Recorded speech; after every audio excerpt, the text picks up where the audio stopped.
in 1 Peter 3, we read this last week, but just a reminder,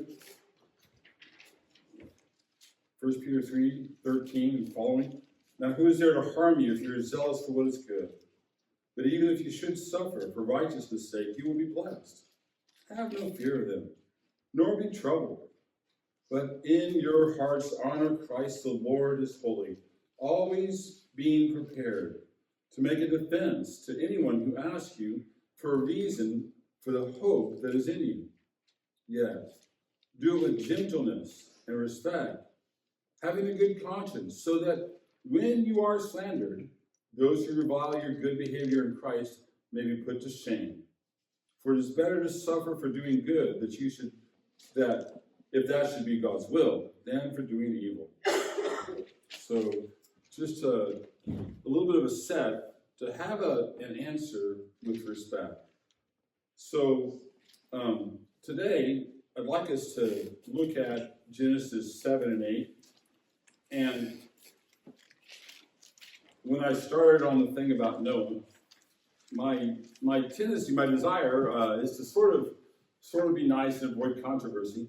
And yet I had read something recently, last few months, about a survey that was done with young people that are leaving the church in droves. They call themselves none.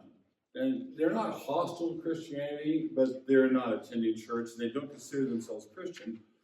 And when they did the survey, they found that 75% of them had a problem with the way the church talks about the age of the earth, and then the way that they're taught in school about the age of the earth.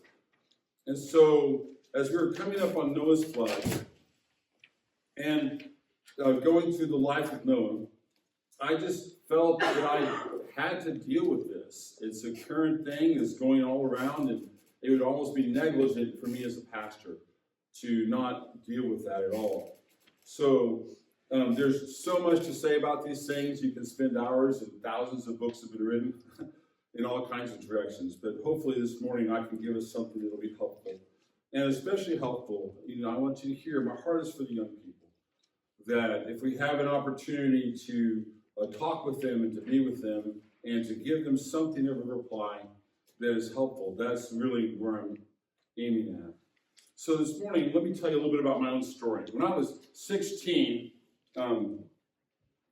I had a group of young people that knocked on the door of our little house there in Lebanon, Indiana, and they invited me to a revival they were having that night. That night, I heard the gospel in a way that was very clear and went down, gave my heart to Christ. But as I started attending church, I had been taught all about evolution and everything in school, and so it was still there in my mind. And a week or two later, a couple of men from that church came and sat down in my home and just took me through. He said, well, tell us a story about this. Tell us the story of evolution. And so I rattled it off. I'm a 16-year-old kid. And they said, well, okay, so let's look at what it says here. And would you read the story here in Genesis? And so I did, and they said, is that the same story? And it was clearly not the same story. And so that started me on a long journey on this thing. I've spent the rest of my life. I'm 62 years old. I spent the rest of my life studying these things. I still do. I listen all the time to different kinds of things that are going on. And so there's lots in my brain that's not going to fit into a sermon. But one of the books that I ran across was something that a man named Henry Morris had written back in the 60s. He wrote a book called The Genesis Flood. And in that book, as a layman, not a qualified geologist, but as a layman, he began to try to lay out a completely different paradigm or a different way of thinking about the way that we look at the sedimentary layers in the earth. And his theory was that the Genesis flood was so substantial that it was responsible for all of the layers that we see in the segregation of the animals into those different layers. Now, when we have this segregation, folks, the segregation is so differentiated that we call these layers by the eras, like the Paleozoic era or the Jurassic era, because those are the animals that we find in those layers. So Henry was trying to explain why we see that differently, and I've read that book. I found it interesting, and I read a lot of other things that were on a similar reign. And by the time I got to college and was studying for the ministry, and I took a class in science, I did a paper that only used secular materials and secular sources to talk about evolution for a little bit. And in that paper, I was demonstrating that the evolution of life from non-life is essentially impossible because of the need for a cellular container, that cell wall, which is so integrated and complex and needs so many things to be working correctly, that it makes this idea that it can just pop out of a warm pond impossible. Now, if you listen to the guys that talk about this in specific ways, they'll give you, so many powers of 10 to whatever it is that does it. But the basic word that comes down is it's impossible. It can't happen by chance. And so that was in my mind of thinking about it, but I became a little dissatisfied with some of the answers I was getting. And so this whole thing about the flood and the age of the earth, because according to many of these that we're talking, they're aiming at the earth being roughly 6,000 years old. There was a man named Archbishop Usher who in the 1600s went through and carefully calculated what Scripture was giving as age and taking all of them as precise dates, and he has an estimation of how old the earth is. If you want to see that in a really nicely laid out way, get a hold of an original Clark's commentary sometime. And Clark in his commentary lays out those set of dates at the beginning of every book. And he has a list of all the different dating methodologies that are being used. It's a fantastic resource. But he's saying he's getting that from Archbishop Usher. So this 6,000-year-old.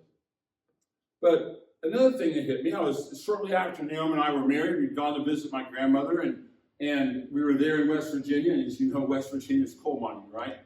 And so my grandmother showed me a photo that she had gotten from one of her church members of it was a little bell and a little man and a medal, and she said, the guys that she knew the people personally, so I don't have a reason to doubt my grandmother's story, but they didn't do it in a way that made the evidence helpful. But they found this inside a lump of coal, is what she told me.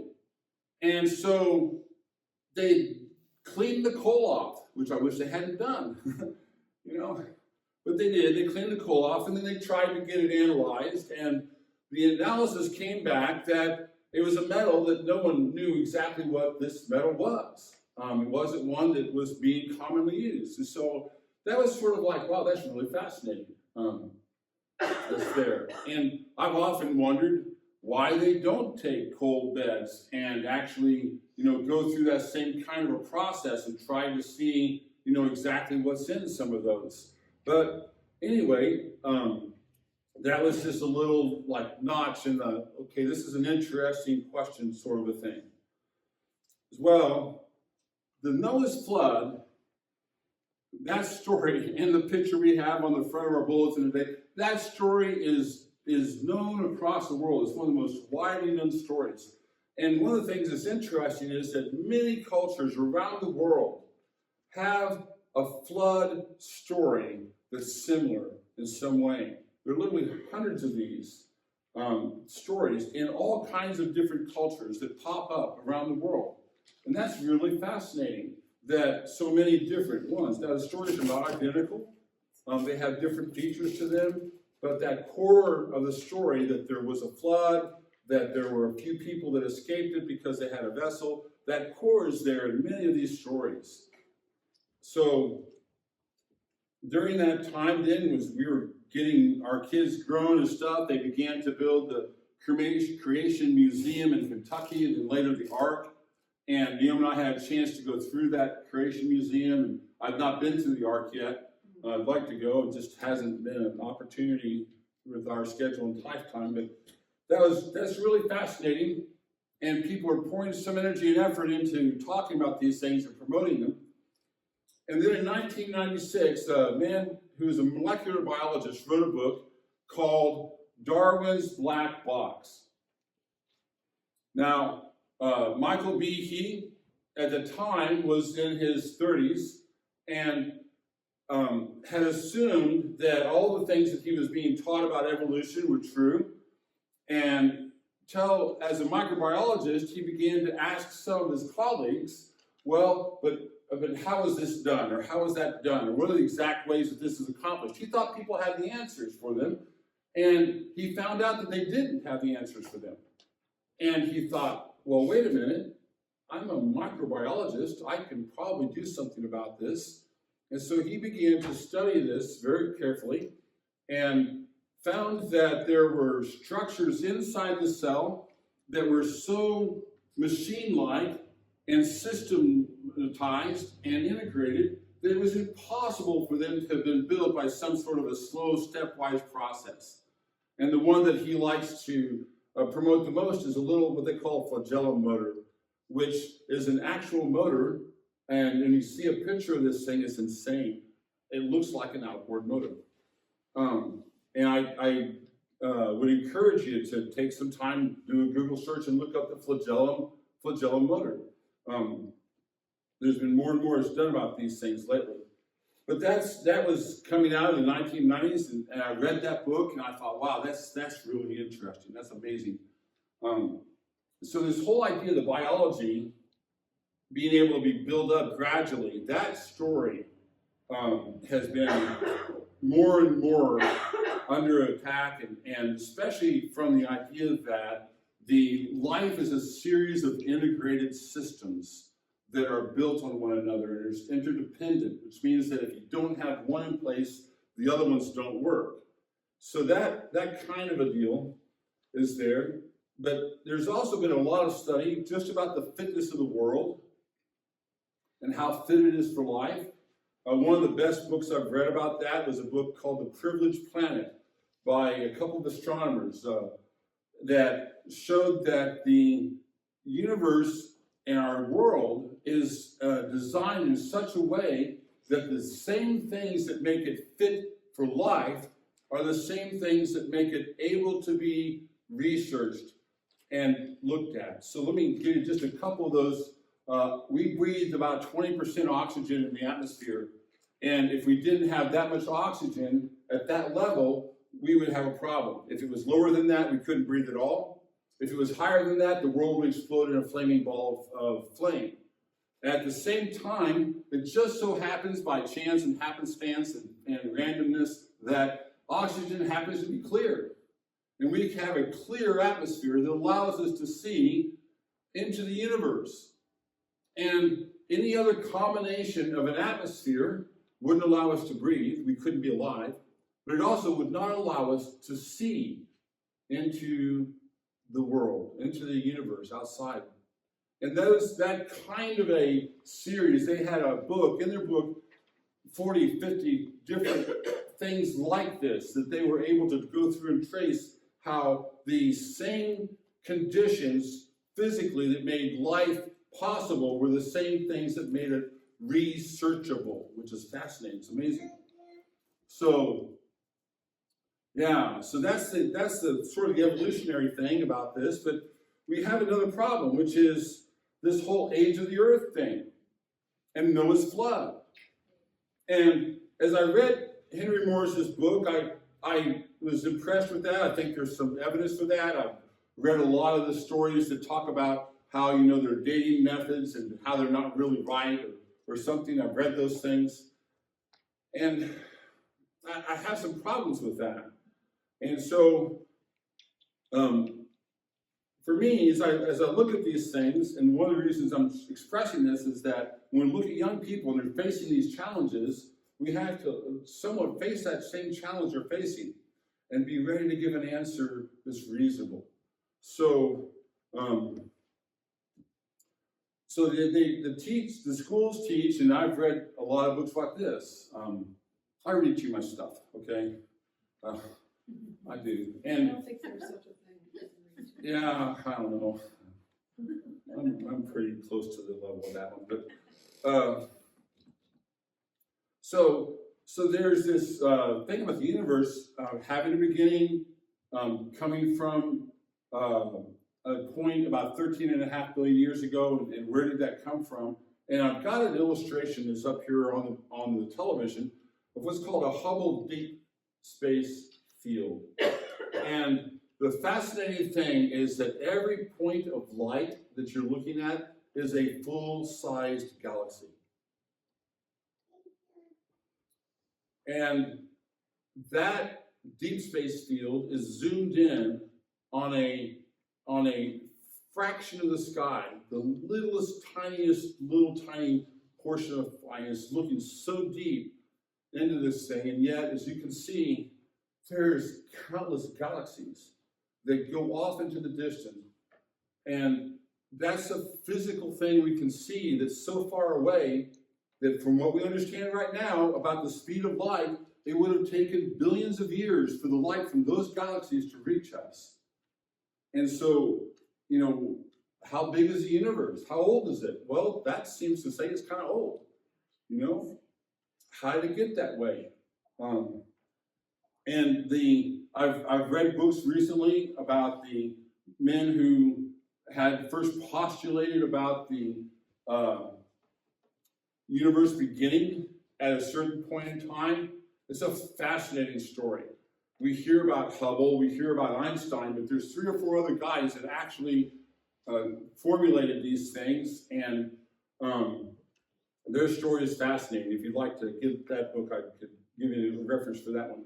But the people that are doing this, folks, are Christian. The reason that we have science is that Christians think about these things completely differently than other worldviews and other thoughts. Science came out of Christian Europe because of the way that we think about the world as Christians. And so we began to examine. We believe that God is a God of order, that he created things in a way that is comprehensible. Why? Because we were made in the image of God. And so our thinking is similar to his thinking. And because of the ability to think like God thinks, that God has order, we can examine what God has done and get some sort of a conclusion about how he did it. See, there's a difference between the who and the how. So the who is a question of who made it, and the world has been trying to say there's no who at all. And the how is like, well, we can reverse engineer this thing. We can look at it. We can figure it out. And because Christians have been doing this, the majority of major discoveries, not all of them, but the majority of major discoveries in physics and astronomy and all these things were made by Christians. I find that amazing and fascinating. But you look at these men's lives and you find these, in women's lives, Madame Curie. So the second thing then that helps us to say, well, one of the reasons they say the world is old is a lady named Madame Curie back about 100 years ago who began to examine radiation. And she learned that these specks on a photographic plate were coming because the uranium and then radium inside the uranium that was mixed in with it was decaying at a specific rate. And she was the one who taught us more about radiation than anyone else did. This was just in the last 100 years. Folks, in the last 100 years, it's unbelievable how far we've come in understanding the universe.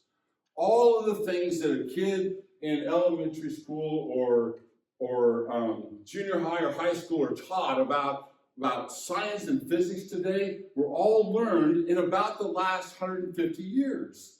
It's insane how far we've come.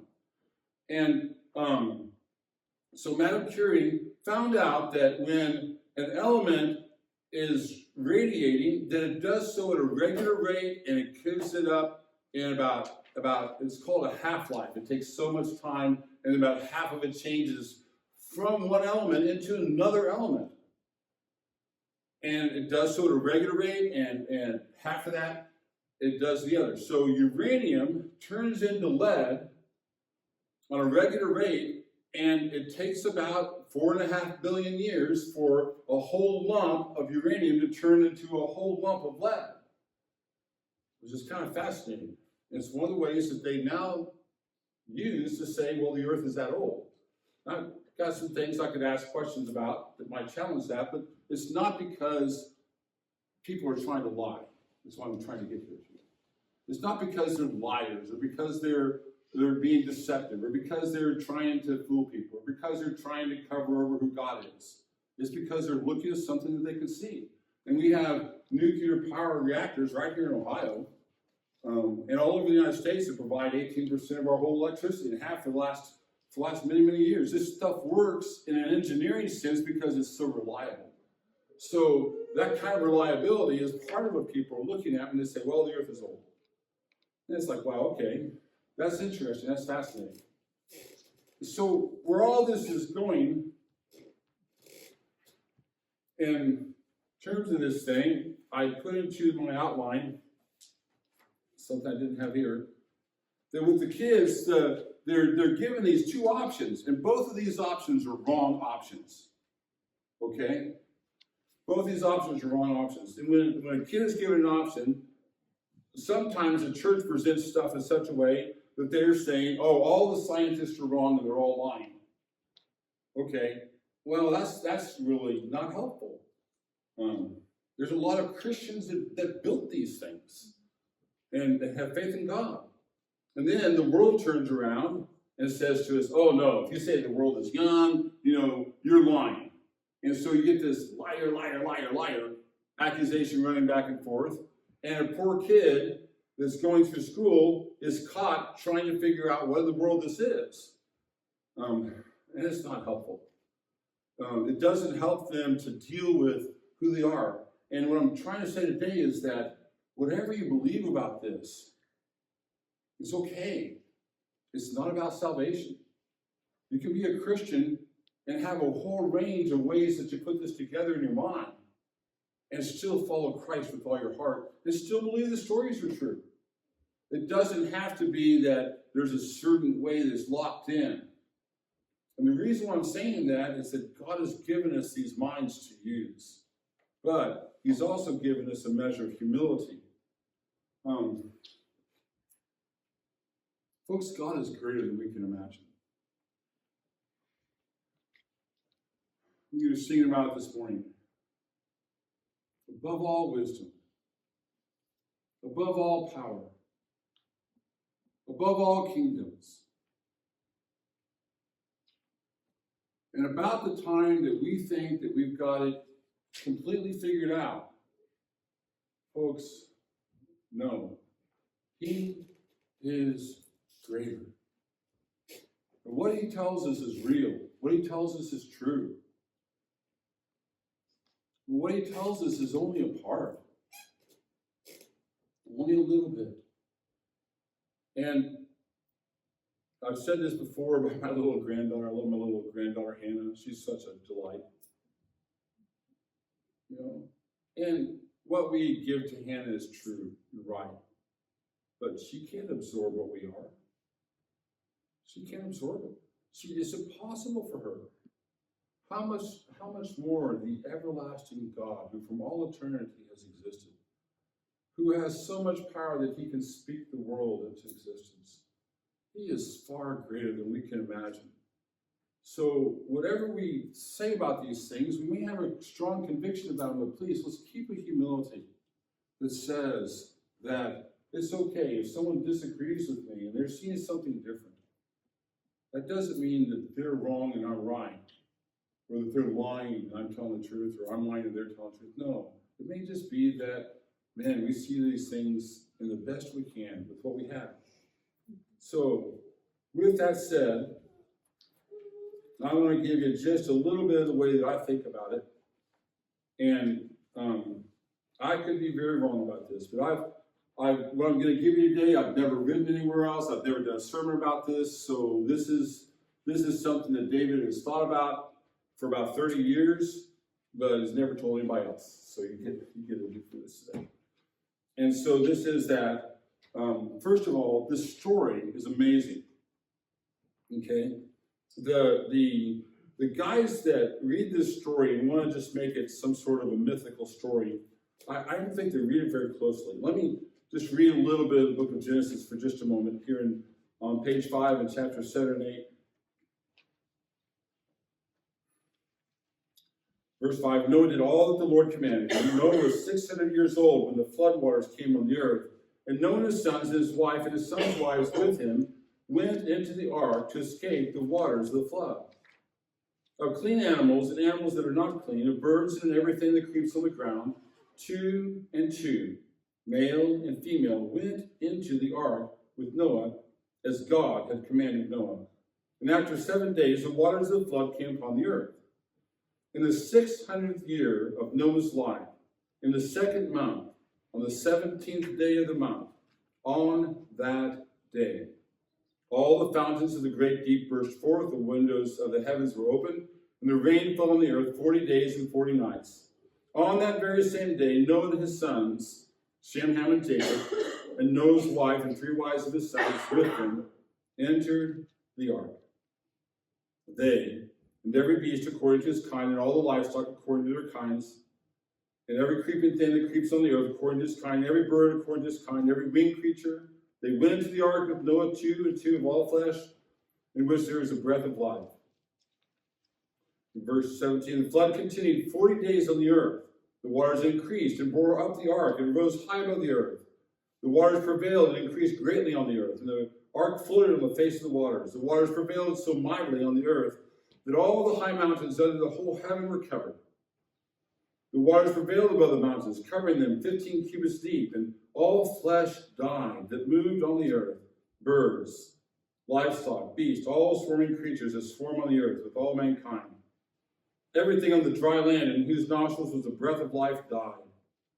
He blotted out every living thing that was on the face of the ground, man and animals and creeping things and birds. The waters prevailed, verse 24, the waters prevailed on the earth of 150 days. God remembered Noah and all the beasts and livestock that were with him. God made a wind blow over the earth.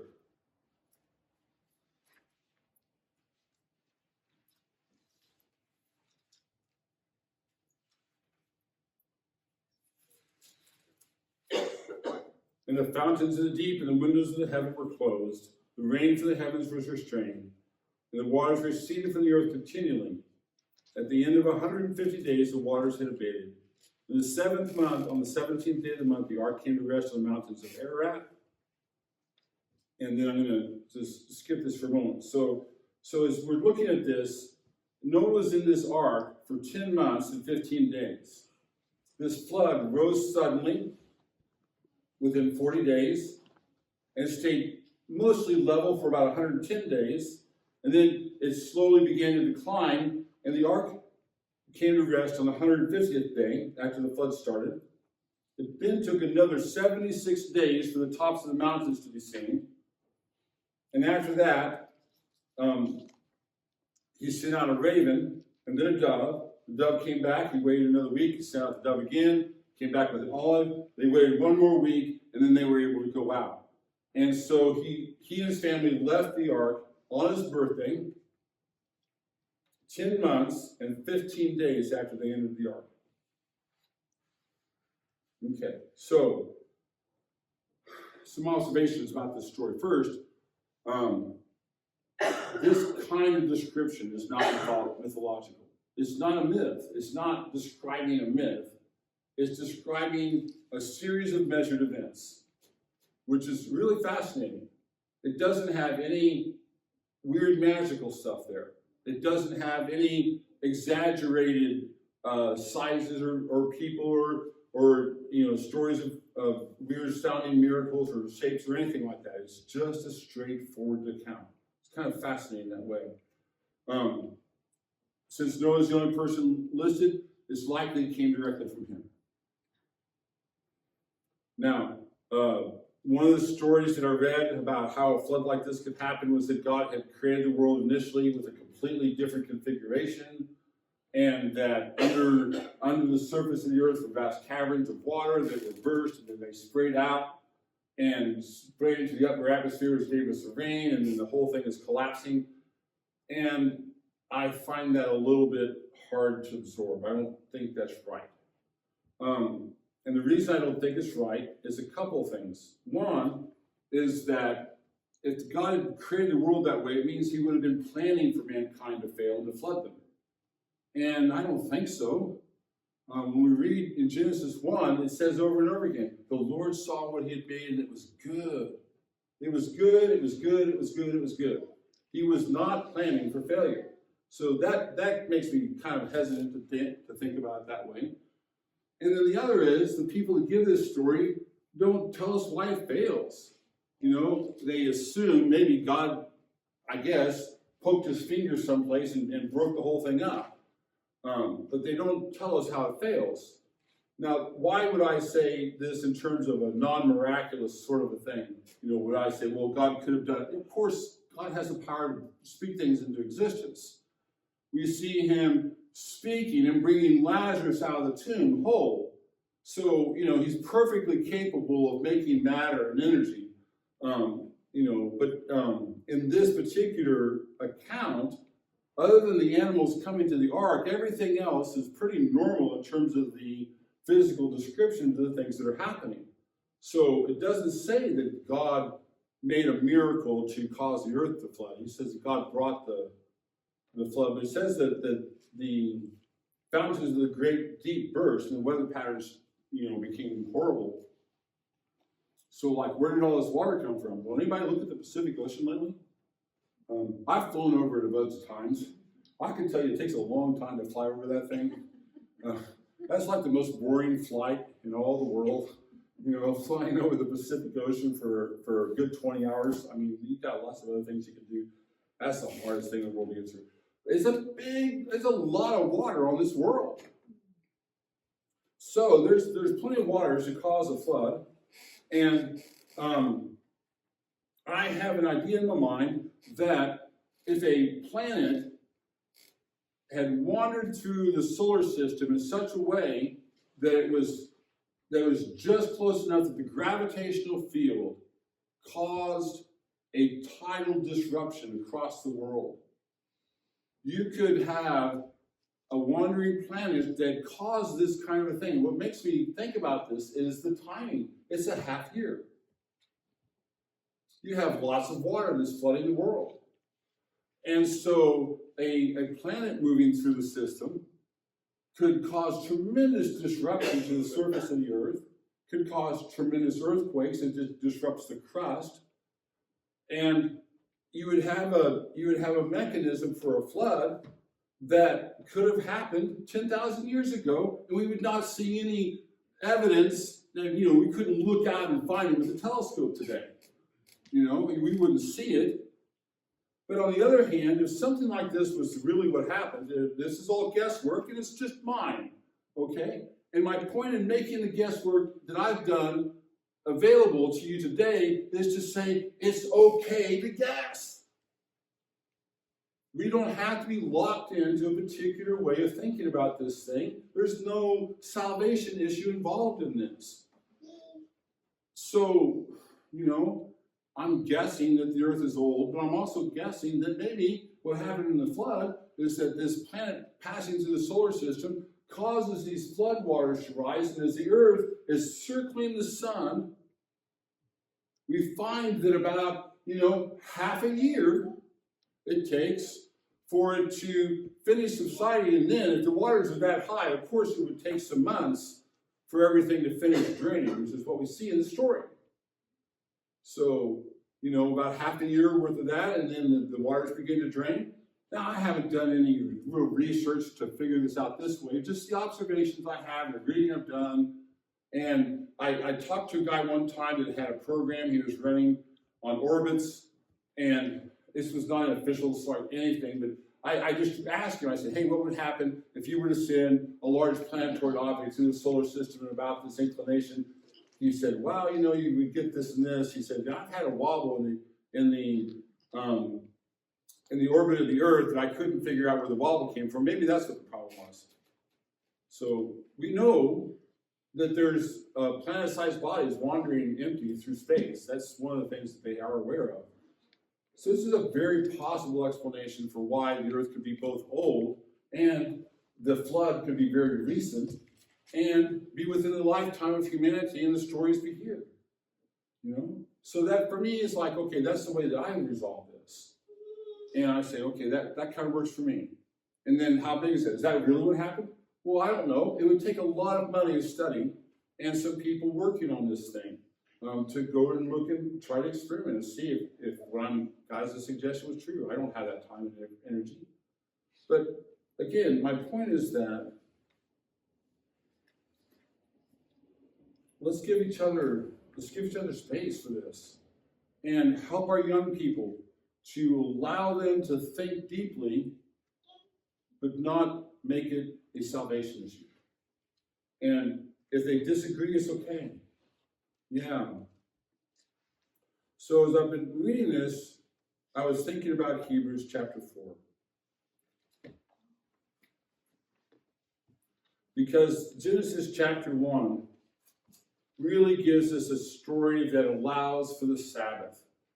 The world was created the seventh day. On the seventh day, God rested. And we see this picked up again in the Ten Commandments. But this idea of Sabbath, I know, has been a controversy.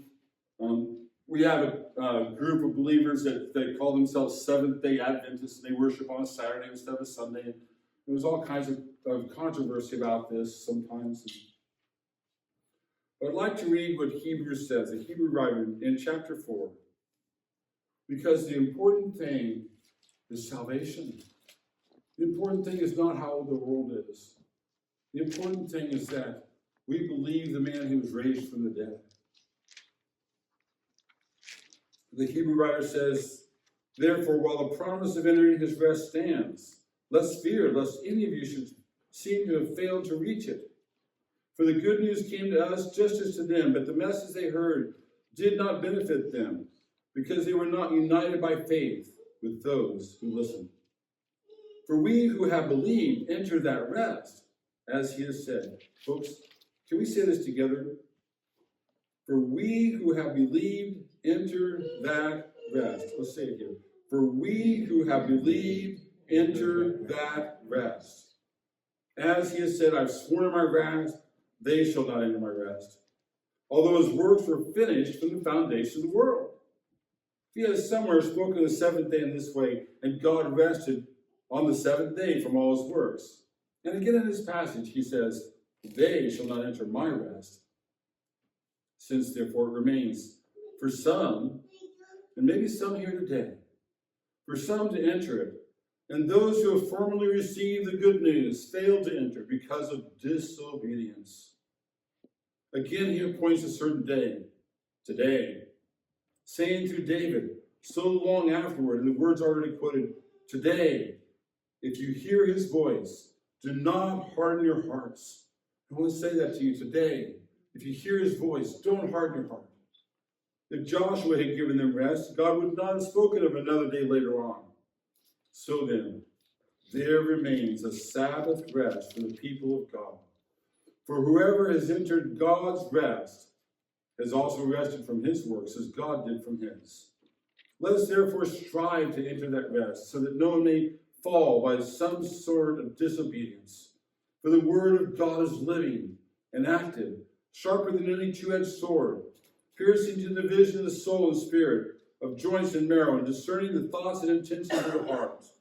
And no creature is hidden from his sight, but all are naked and exposed to the eyes of him to whom we must all give an account. Oh, it's a fearful thing to fall into the hands of a living God. Not because he's fearful, but because we have not been good. Since then we have a great high priest who has passed through the heavens, Jesus, the Son of God. Let us hold fast our confession. For we do not have a high priest who is unable to sympathize with our weaknesses, but one who in every respect has been tempted as we are, yet without sin. Let us then with confidence draw near to the throne of grace, that we may receive mercy and find grace to help in time of need. Oh, folks, Jesus is risen from the dead. And we can enter into his rest. And today, if there are thousands of questions bothering you, I would say to you, God is not worried about that. He is not anxious because we have so many questions. He is open and willing to be questioned. But what God is looking for is not worried about questions. What he's looking for is obedience. You know, we can be obedient to God in the midst of questions.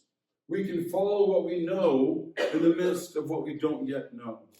We can not yield ourselves to temptation and turn away from God and be offensive to others in the middle of asking questions that make us, because we doubt with this or that or the other. It's okay to have doubts. It's okay to have questions. It's not okay to disobey what we know and to turn and rebel against God. Whatever these questions are, whatever we don't know, when we stand before him, he will pour out his whole love to us. And the question will be, what will we do for him? Will we love him on that day? Will we serve him on this day? As King David said, today is the day of salvation. Behold, now is the acceptable time. Behold, today is the day when we come. Let's stand.